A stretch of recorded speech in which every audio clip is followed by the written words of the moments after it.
It's my pleasure to announce that Jupiter has not one, but 2 new moons, which brings its already greedy lunar total up to a whopping 69 moons. These 2 new moons are lovingly called S2016J1 and S2017J1, where the S stands for satellite, the J stands for Jupiter, and the year in the middle is when they were discovered. That leftover 1 means they were the first moons discovered that year. Since these names are a bit of a mouthful, I'm going to nickname these new moons Edward and Jacob. These 2 new additions were discovered by the diligent astronomer Scott S. Sheppard, who has now had a hand in discovering 50 Jovian moons. In the March of 2016, as well as the March of 2017, he and his team were observing the outer reaches of the solar system looking for the elusive planet X. By pure coincidence, Jupiter just so happened to be in the exact area they were looking at.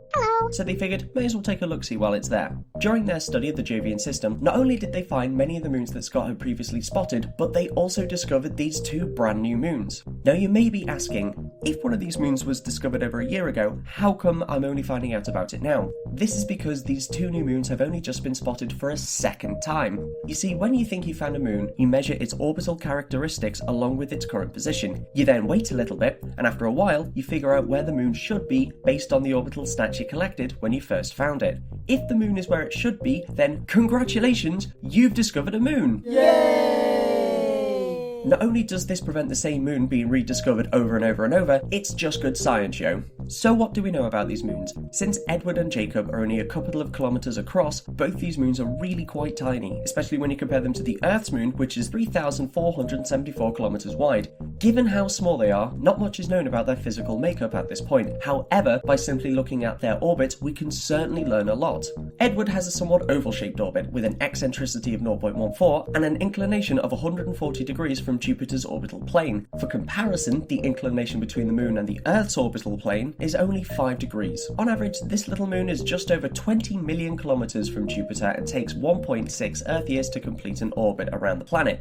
Jacob's orbit, on the other hand, is far more oval than Edward's, and further out too at 23.5 million kilometers, meaning it takes Jacob a little longer to complete an orbit around Jupiter at just over 2 years.